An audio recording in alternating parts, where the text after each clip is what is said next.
interesting times. So interesting that I've changed the theme of my talk from compassion to peace. It's more important than ever right now to be in a peaceful state, to help infuse the world with love and strength and courage, to find peace in the midst of turmoil. Now, turmoil isn't a new feeling. It's been around forever. One of my favorite stories in the Bible is from the book of Mark. So, what's been happening is Jesus has been speaking, he's been preaching, he's been healing, he's been casting out the demons. He's pooped. And he says, let's just get out of here. Let's just fly the coop for now. And so leaving the crowd behind, they took him in with them in a boat, just as he was, kind of dirty and sweaty and like, forget it. He was not looking his best self.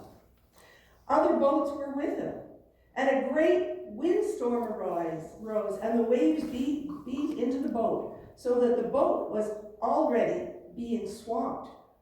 But Jesus was in the stern, asleep on the cushion, catching 40 winks. He was pooped. And they woke him up and said to him, "Teacher, don't you care that we're perishing?" As though that has anything to do with it. He woke up and he rebuked the wind, saying to the wind, "Peace, be still." Then the wind calmed and there was peace. Peace, be still.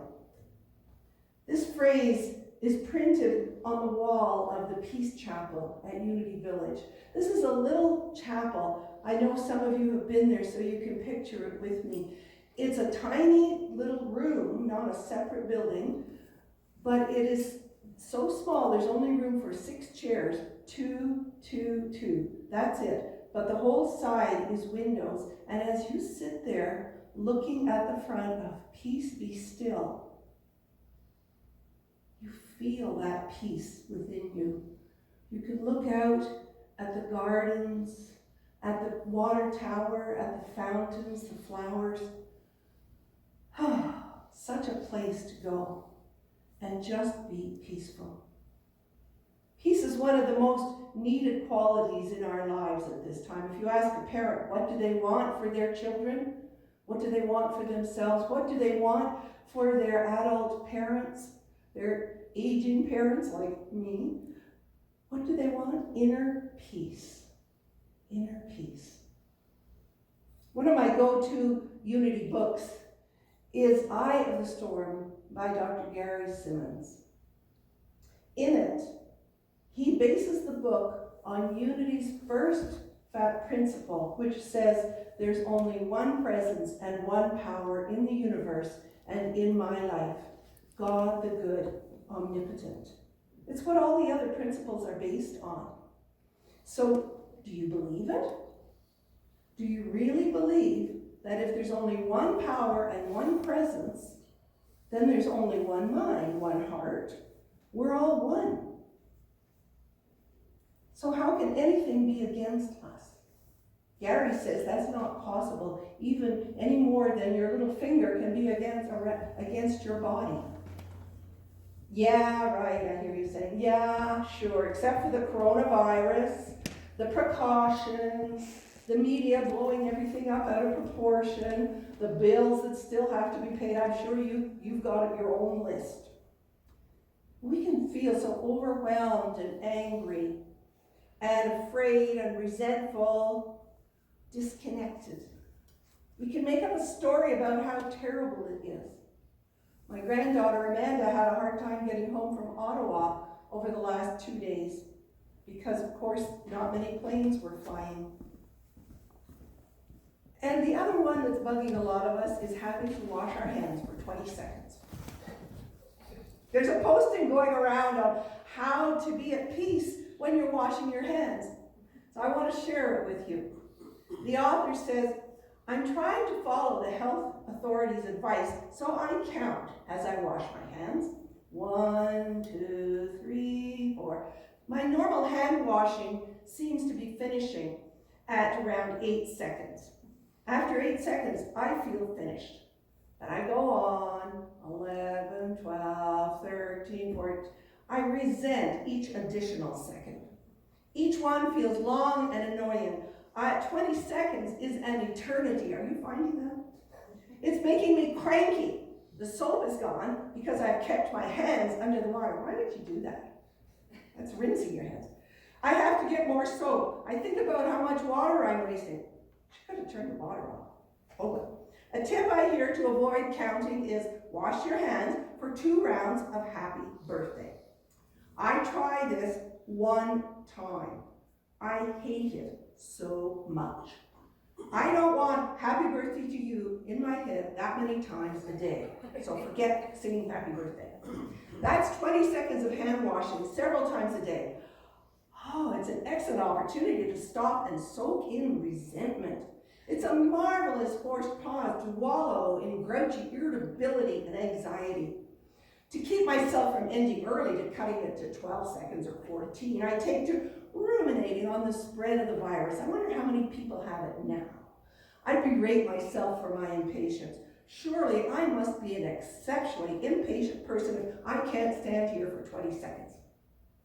I scold myself for telling my kids to do this and then having such a hard time with it myself. I'm a bad parent.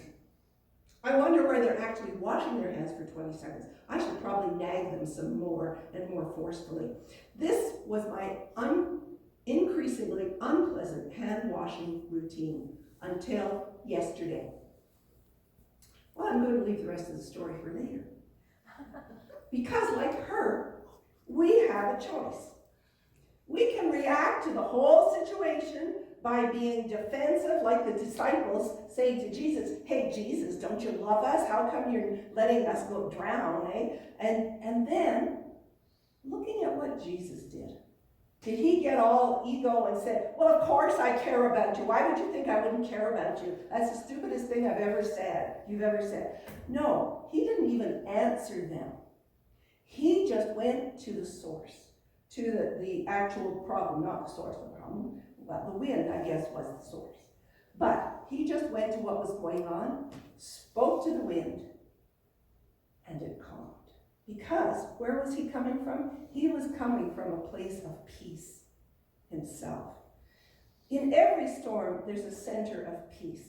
The eye of the hurricane, Hurricane Dorian, you can't really see it too well on here because I know that there's a lot of light shining on the slide, so don't worry about it. It's just an additional little tweak if you can see it. But you can probably see that circle. That's the sun shining through the middle of the eye of the storm of Hurricane Dorian. That's where Jesus tells us to come from. What Gary calls the eye of the storm. Your I am place. Your place of knowing that nothing touches your divine essence. There's no coronavirus at your divine essence. You're probably familiar with the saying by Mahatma Gandhi, be the change you want to see in the world. I'm changing it a little bit this week, modifying it to be the peace you want to see in the world. Because unless we ourselves are calm and peaceful, we can't extend it to anybody else. Many of you may be familiar with the now famous Serenity Prayer. In my 12-step group, we open every meeting with it. It goes like this: God, grant me the serenity to accept the things I cannot change, courage to change the things I can, and the wisdom to know the difference. I like to unitize it a little bit in my mind and say, I am so grateful for the serenity to accept the things I cannot change, courage to change the things I can, and the wisdom to know the difference. I know these are already within me. I was born with them. Infinite possibility, just like you. Potential for using it and allowing it to flow into our life.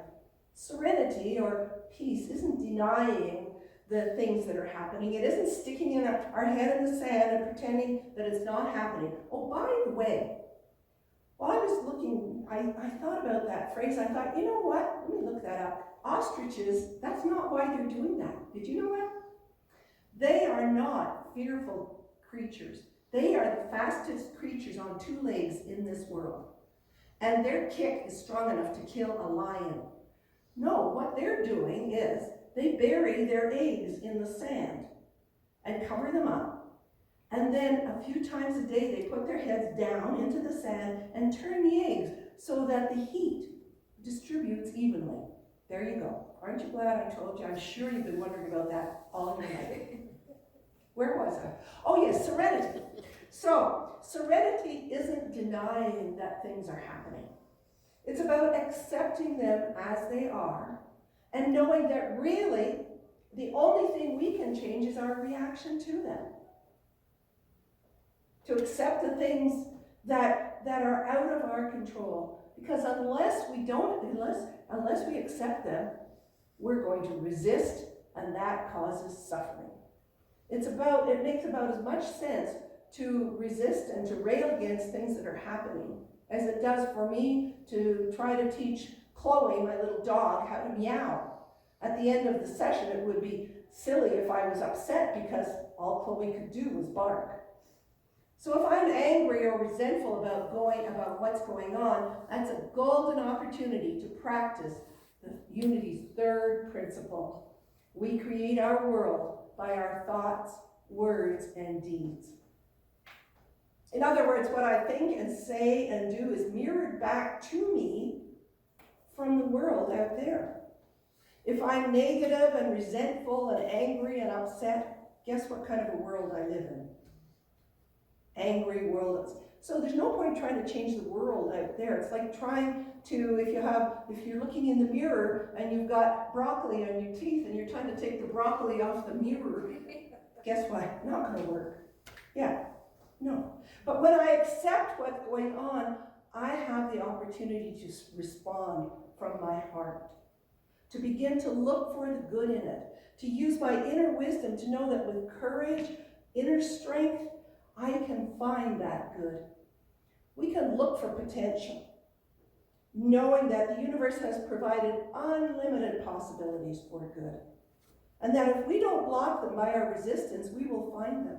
Have you been hearing all the different ways that this virus and what we're having to do with it is blessing the planet, blessing some of us? Families are coming together, the sky is bluer in some areas that were polluted. All kinds of things are happening. It's quite amazing. But this is uncharted territory right now. We've never been here before. We don't know what's going to happen. So where do we find our stability and our serenity? In our hearts. In our hearts. If we turn our conscious mind to loving accepting of everything that's going on in our life and what we're experiencing, we can choose the activity and the healing power of love, just as Anthony was singing just a minute ago. It's so beautiful. We can choose to bring that love forward with our thoughts and our words and our actions, can't we? So, you want to hear the rest of the story? These are still her words, sort of. What I've done is I kind of unitized them. Took liberties with the email. Because what the solution was, somebody told her, if you say the Lord's Prayer, it's 20 seconds long. Now, there's nothing wrong with the Lord's Prayer. It's a great prayer. However, we here at Unity have our own wonderful prayer as well. And so I want to use that one. Did you know the prayer for protection is 20 seconds long? So here's what I'm pretending she wrote. Suddenly, the whole thing blew open. I thought immediately of the contemplatives and the mystics, the church fathers and mothers. I thought of those who tried to find ways to follow St. Paul's direction in 1 Thessalonians. I remembered breath prayers in which the words are attached to the rhythmic in and out of the breath, becoming part of the prayer. And then I thought about Brother Lawrence. Have you ever heard of Brother Lawrence? He was a 17th century priest who joined the priesthood when he was in his late 50s, and in the 1600s, that was old. But because he joined so late and didn't come from when he was a little boy, he was the lowest of the low on the priest's totem pole. And his job was to scrub the pots and pans in the kitchen, in the dark, probably cold after the stove, the fire had gone out. That was his job. And he decided that he could do it with an attitude of the consciousness of the presence of God. He wrote letters to people about what he was doing and how it was changing his life. And so down there, scrubbing the pots, he said he felt closer to God than he did when he was up in the chapel that was decorated with colored glass and models of the saints and all that stuff, all the ritual that's up in the main cathedral. He felt closer to God in his little dark kitchen. So I thought, that sounds really neat. So she continues, now the house is a sanctuary. Chores become a time of awareness of my divine essence. Preparing meals, dusting, vacuuming, all are opportunities for affirmative prayer. And I'm so grateful for the daily word because that gives me a different focus every day to put my consciousness on. So as I'm doing it, I have the affirmation for the day going through my mind. No matter what I'm doing, I'm offered a chance to slow down and be aware of God's presence. I'm offered a moment in which to stand still and breathe and come back into myself. Head, heart, body, right here, one with spirit. How many opportunities do I have now? Throughout my day, do I have to pause and get oriented?